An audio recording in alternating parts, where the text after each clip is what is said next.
I'm Sandy Oliver, and I'm going to be teaching the online section that you're in for Humanities 115 for fall of 2019.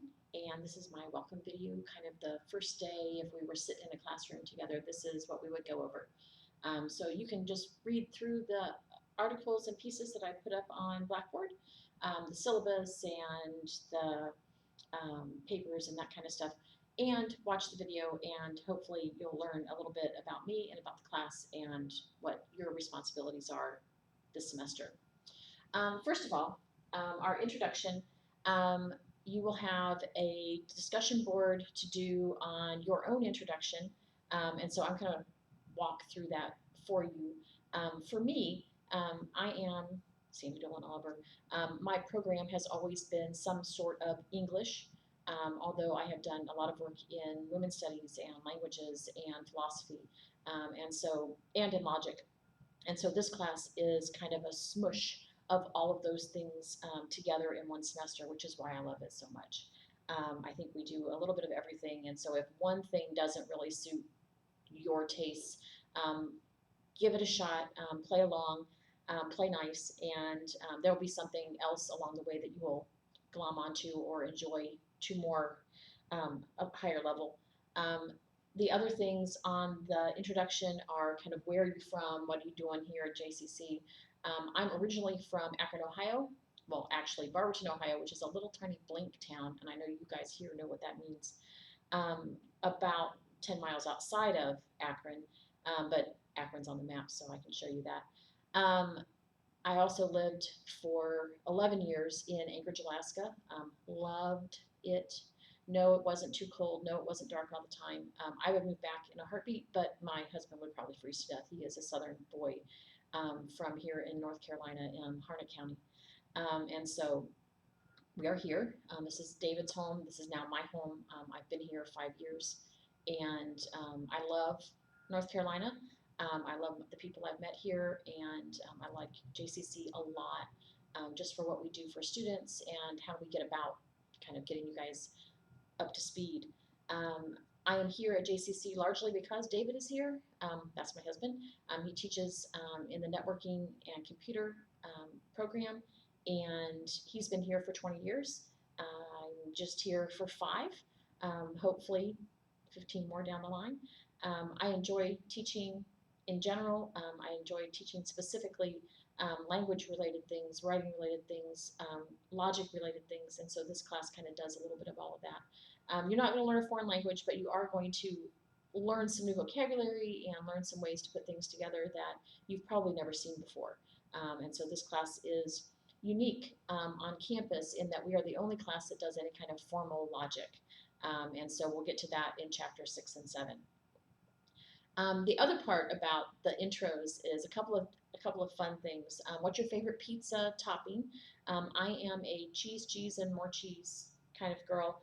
I can do other things on my pizza. I'm not a snob that way, but that's my favorite, especially something with a really good thick crust. I'm really happy about that. These days, though, I am trying to be less traditional in those kinds of things. I have found that my health responds better to less on the wheat and corn side, more on the meat and veggie side.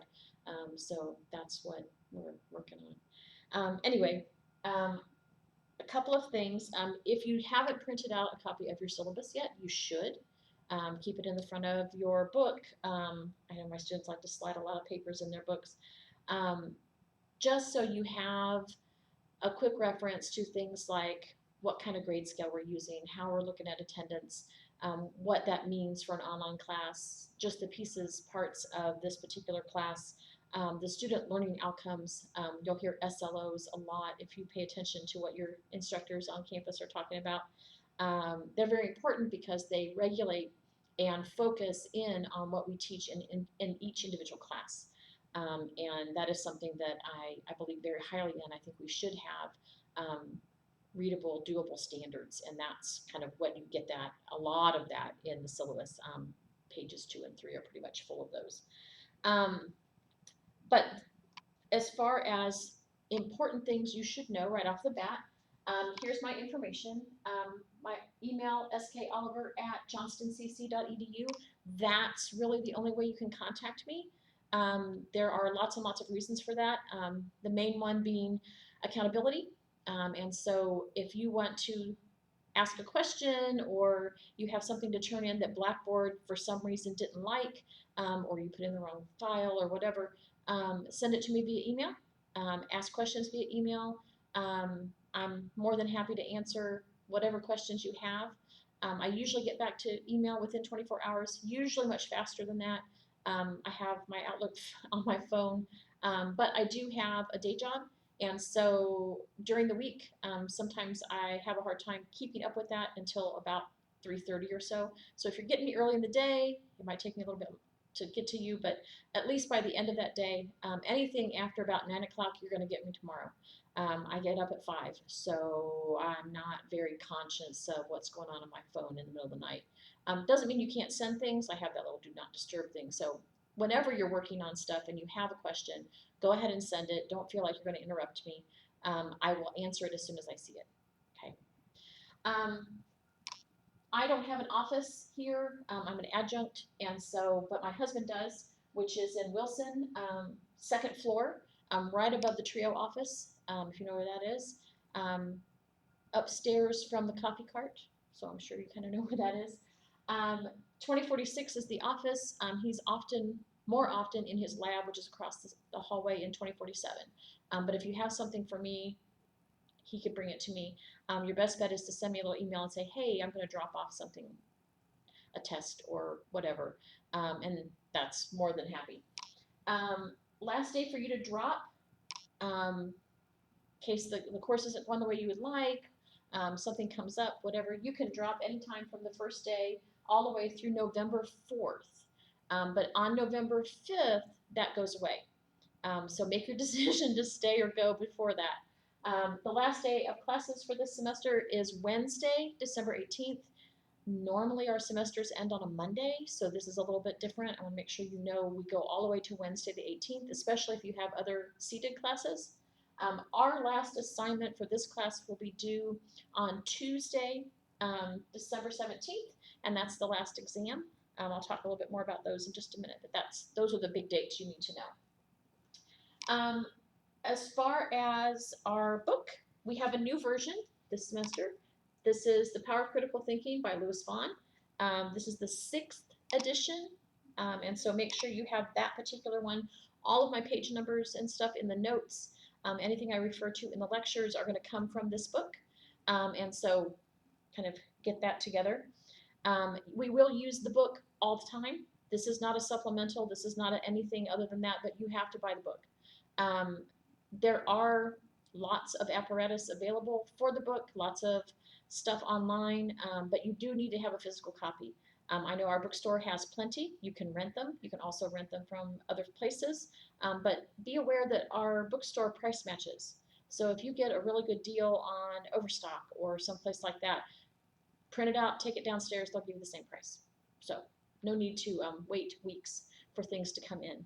Now, if you're under a program and they don't have their stuff together, they're using the wrong edition, if you have a 5th edition, we can make it work, but you're going to have to pay special attention in a few of the chapters. Chapter 4 and Chapter 11 especially are quite different from the 5th edition, but you could still manage if you had to. I prefer that you have the 6th edition, that way we're all on the same page, kind of literally. Okay, a couple of things about grading. This is kind of the breakdown for the course.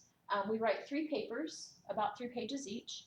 We write them in stages, so if you have writing nerves, don't stress too hard about this. I'm going to look at what you're doing and make sure you're on the right track as we go along. Each one is done in 3 steps, so you'll have a chance to revise and rework things, especially if you get confused and get things out of order.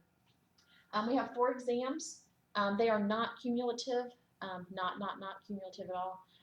The only exception to that is I do have what I call big words that show up on every test, but since all of your tests are online, you have access to your notes and videos and everything else, so you can look things up. And you would imagine that that should translate into 100% for most folks. I found that that's not the case. But it should. You have lots of information and you can use that. You just have to plan your time well. But we have 4 exams. The first one is over chapters 1, 2, and 3. The second one is over 4 and 5. The third one is over 6 and 7. That's our formal logic test. And the last one is over chapters 8, 9, 10, 11. So they kind of break down that way. We also do reading logs, basically your notes on the chapter or the section of the chapter that I've assigned. I want to see that you are kind of following along and spending some time with the actual work in the book as opposed to Googling everything. You're buying the book, so you might as well use it. The other part of the grading is the homework, what I call homework. The chapter exercises, the rough drafts and preliminaries for the papers, and then discussion board. You have one discussion board every week. Our discussion board is a quote. Some of them come directly from the book. Some of them are others that I have picked up along the way that I think complement, and a few of them to give you a little bit of a break from heavy philosophy kind of stuff. But all of that together is 20%. So we have 70% of the grade is what we call high stakes, and 30% is low stakes, which is about right for a college level course. I'll have videos for all 3 papers, so make sure you have a look at those. As we go along the semester, I'll assign them in the homework section. We do use Blackboard, as you know, because here you are. My videos are up on YouTube. I have a channel, but it's all this stuff, so don't get too excited about me being on YouTube. The big deal on homework and such is meet the deadlines, okay? We have our deadlines are Thursday nights every week. And the reason for Thursday, because I always get this question, is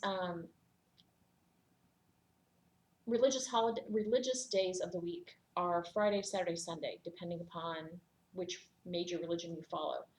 And I don't want to imply that anybody should be doing their work on their holy day. And so Thursday night is a good time for things to be due. Remember that I will have up hopefully the whole semester by the time we start, by the time you see this video. If I don't, I will be at least 2 weeks out ahead of what the classes do. And so if you need to work ahead for whatever reason, you can do that. You don't have to wait for my weekly announcement to start the work for that week.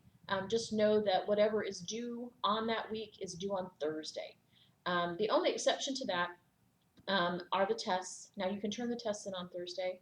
I just would like to give people a chance to get through the study guide material and then do the test, because that makes more sense than the other way around. And my stats pull that out.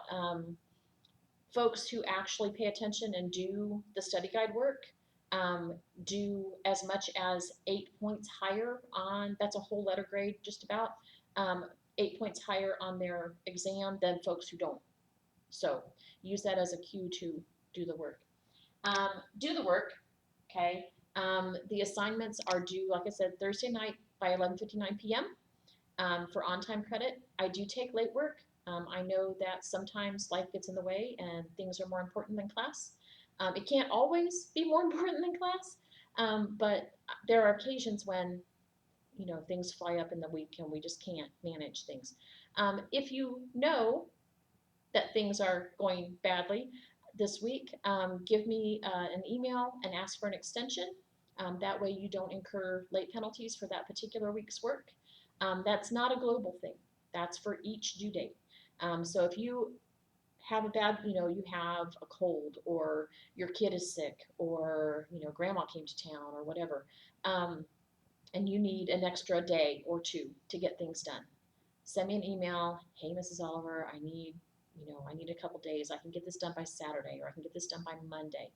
I'm more than happy to give you the extra time.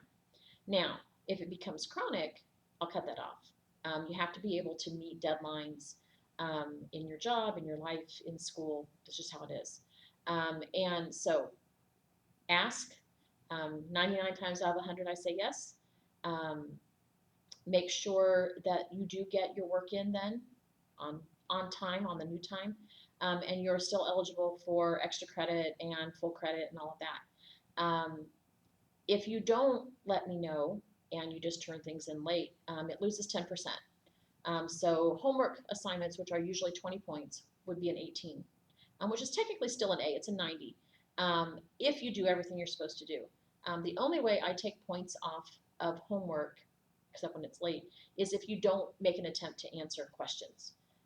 So if you make a good stab at all of the questions in that particular set of homework, you get full credit. I may write you a little note that says, hey, this actually was an argument, or that really needed a truth table, or whatever. Sometimes I will write things on the actual page. Other times I'll just give you a little note on your grade.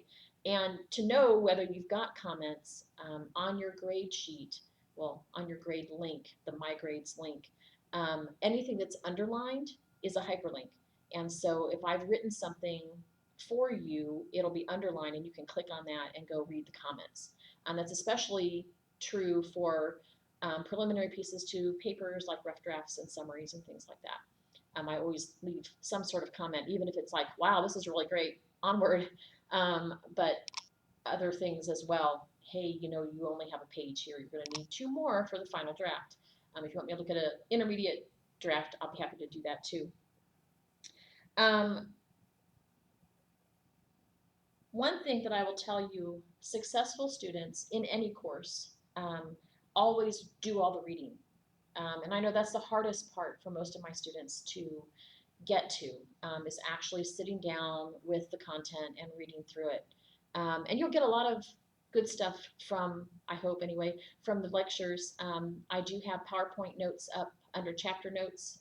There's a list of things on the left-hand side of our Blackboard page. And in there you'll have the lectures and videos, chapter notes, the major assignments in all their glory in there too. Use what you can, but really you do need to read the book. Now, most of this is available electronically. There are certain aspects that you can have your computer read it to you. I know for a lot of folks who are audio learners, that's a great thing to do. But you still do need to manufacture a page of work for each of those reading logs. And so most of that needs to come from the actual book. We are 100% online. So making sure that you can upload files, download files, either to a tablet or a computer or your phone, whatever works best for you. But make sure when you're giving me files that they are in the docx format, which is Office 365. As a student, with your student email, you do have access to that for free. So it's not I can't afford that particular program because Word is spendy. Because you're a student at JCC, you get that for free. Make sure you download that, and it does work for Mac and for Apple, Mac, and for any kind of PC. The other kinds of files I know I can open all the time, and they look just like they do when you save them, is a PDF. Learn how to save as.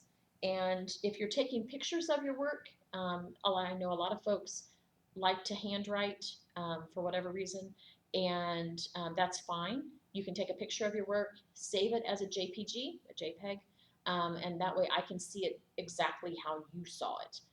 You can also import JPGs into your Word document, but that takes a little more savvy. So don't worry about that too much. Attendance-wise, do the enrollment verification quiz today. It's a little quiz about the syllabus. It's a standardized quiz. Any class you have online or hybrid, here at JCC you'll have the same quiz. And it's 10 questions, and you don't have to get a score on it, but you do have to do it so that I can say, yes, you're in the class.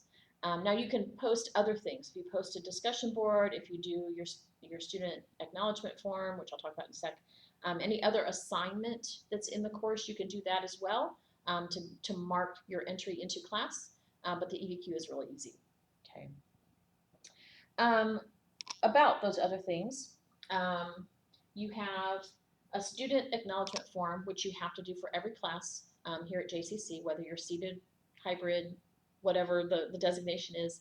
And that's just saying, I understand that my responsibilities for the course, my responsibilities for my conduct are all on me, and that I will do what I'm supposed to do. Make sure that you get that from my page.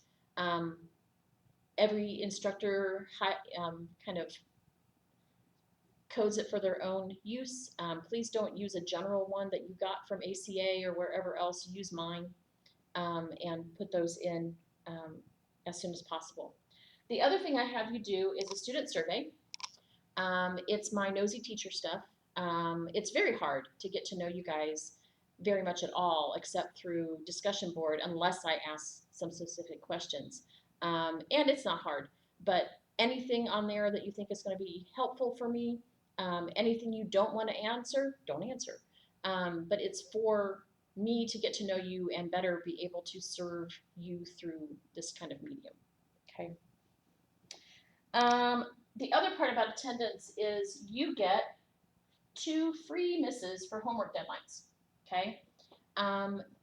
Something comes up, you miss the deadline, not a big deal.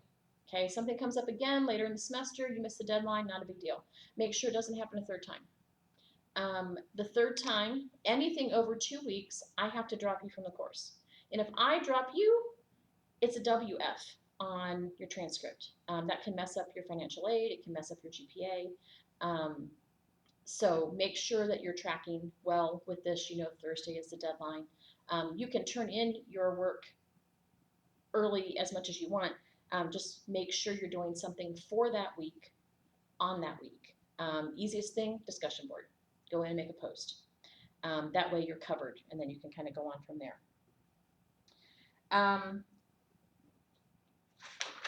Couple other things. Okay.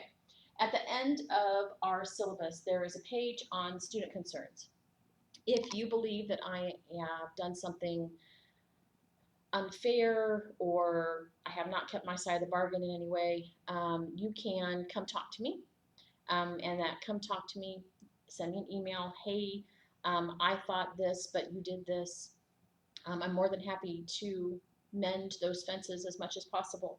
I make mistakes. I'm a human being, just like you. I make mistakes, and I'm more than happy to own those and make up for them.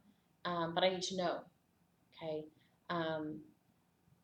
Once you talk to me, if things don't go well, if we don't figure things out, then we can go talk to my department chair, which we don't have one at this moment. We might have one by the 1st of August, but I don't know who that might be. And then if we don't have a department chair or that doesn't work, then we go see my associate vice president for USET, which is University Studies and Educational Technologies, the big department I work for. Her name is Dawn Dixon, and she will definitely set us on the right path. So you have recourse, but your recourse always starts with faculty first. And then after that, you go on and talk to other folks. Please make sure that you're talking to your professors, you're talking to your instructors. If you have questions, if you think you were treated unfairly or they didn't do what they said they would do, make sure you ask first. This is be an adult, be a big person, and go forward with that. So that's how we are. If you have questions about anything I've talked about, or you hoped I would talk about something and I didn't, again, send me an email. I'm more than happy to respond and help with those. And so far, so good. We'll see how the rest of the semester goes. I hope you have a great fall semester.